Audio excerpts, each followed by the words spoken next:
Hey, so welcome back to the channel. Thanks for watching. Much appreciated. Thanks to all the new subscribers as well. Really appreciate that. If anybody who's not subscribed yet, I'd be really grateful if you could just hit that subscribe button. It really helps me to understand what people like, and just shows me that you guys are supportive, so that's great. So thanks very much in advance for that. I'm just sort of waiting around for the track days to start now. I've got about a week to go for the first one, so I thought it was probably a good time actually. I've been creeping up to a year of me owning the 2019 ZX6R, just to give you my sort of long-term annual, I'm not going to say review. There's loads of good videos out there that are analytical, detailed, fantastic reviews. This is literally just me spouting off the top of my head what I think, what comes to mind when I think about the bike. That's literally all it is. It's just my opinion. Go and look for a more detailed review first, in my suggestion. But if you like me, sometimes I just want to know what normal people, not road testers, etc., think about the bike. So that's why I thought this might be useful. So yeah, let's just get on with my thoughts really. Love was just like in the movies with a happy end. Yeah, but sometimes you can't handle your emotions, and I guess that's okay. Met you at a time when I was so low. Went from just talking to taking you home. I don't wanna go back to who I used to be. So if you ever leave me, promise you won't let me drown.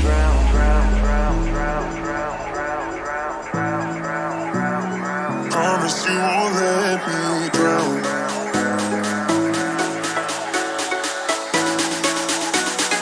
Promise you won't let me drown.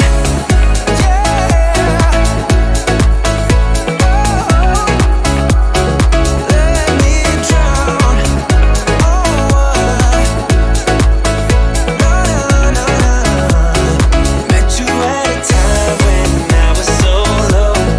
Went from just talking to taking you. So my overriding thought of the bike is totally positive. I think it's brilliant. I've had lots of 600cc bikes. I made a video before about some of the bikes I've owned, but out of all the bikes that I've owned, it's up there in the top 2 or 3.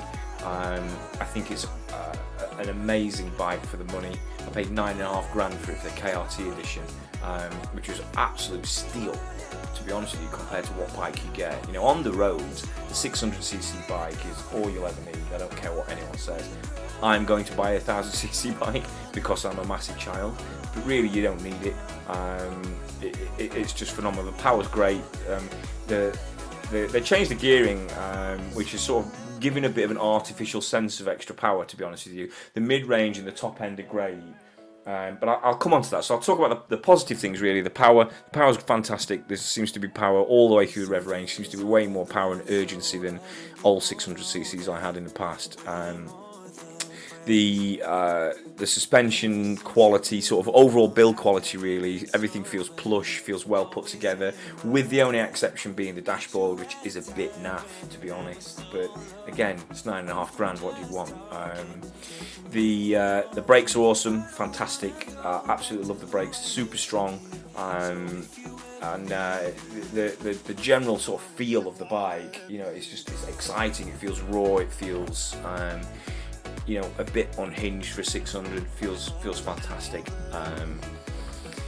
The equipment that you get on it as well, that's another massive positive point. So you've got a quick shifter up the box, there's no auto blipper down, there's ABS, there's traction control, there's different power modes, there's lean angle sensors and all sorts of shit on it basically that frankly hopefully I'll never need and never use, but it's kind of comforting to know that it's there. And yeah, I love the bike so far. I might make an update to this when I've been on track with it, because there are a couple of things that I think might need tweaking for the track. I'm 15.5 stone, for example, and it doesn't quite steer as quick as I'd want it to do.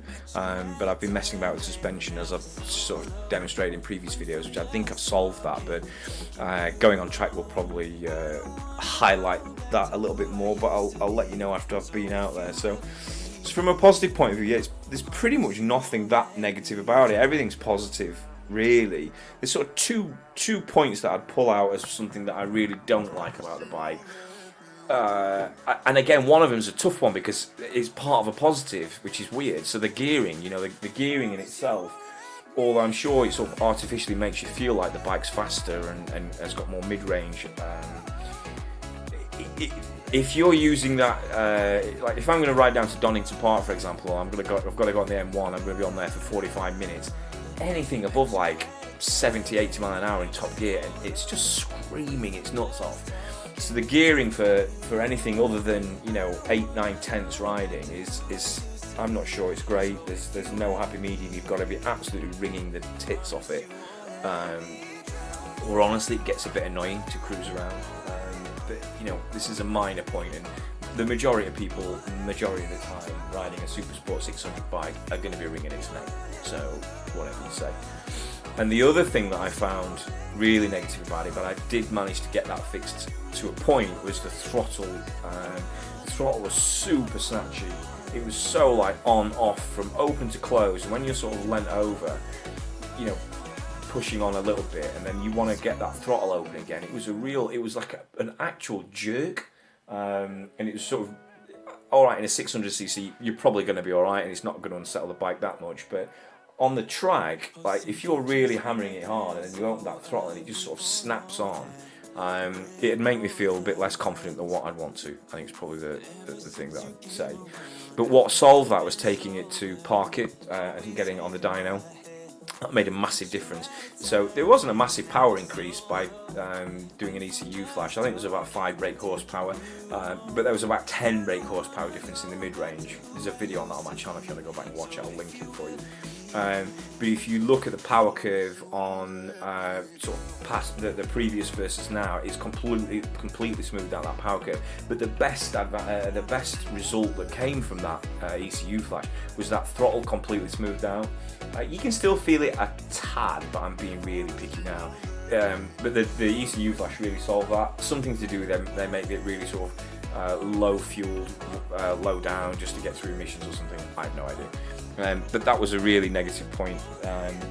And same with the steering. I mentioned earlier about the steering. I didn't think it steered quick enough. To be fair, that probably just the bikes. You know, I'm 15.5 stone, so you know I'm not a 10 stone Japanese test rider. So you know I had to add some rear ride height at the bike, and we'll see how that works out on the track. But adding a couple of turns of rear preloads definitely helped the turning speed. But other than that, I mean, the bike's just fantastic. Again, I keep going back to the price of it. For $9.5 grand, brand new, I can't see what else you'd buy, honestly. I certainly wouldn't buy an R6. I mean, the R6 is a, 12.5 grand, something like that. But yeah, no, I'm really happy with it. I'm looking forward to taking it on the racetrack and seeing how it performs on Donington. And there'll be a video coming on that soon. So yeah, look, this is just a quick video, just my opinion on it after 12 months. Again, it's not a review, it's not intended on being a review. I just thought I'd switch the microphone on, put some footage in the background, and just give you my thoughts as they come off the top of my head, because they generally seem to be the most authentic. I've not written this down or planned it. It's just genuinely what I think about the bike. Would I buy one again? Yes, definitely. I'm going to go and buy a 1000cc next, just because that's what I want to do. There's a chance, depending on how my financial situation goes, I may even keep this bike for a long term and make it into a track bike. That's something that's playing on my mind at the moment as well. I should do that or not. We shall see, because I think it'd make a good track bike. But we'll hold off on that decision for a while until we get a few track days under our belt, and then we get a bigger bike into the stable as well. But yeah, that's it really. That's all I have to say. Great bike, awesome, love it. Couple of small niggles, but they are niggles. So yeah, go and buy one. I very strongly advise it if you want a Super Sport 600 bike. So yeah, listen, thanks for listening. I really appreciate it. I hope you all have a good day and stay safe, and hopefully I will catch you on the track real soon. Thanks. I'm seeing shimmers in this long-lasting dream. A made-up image, bring it back with her.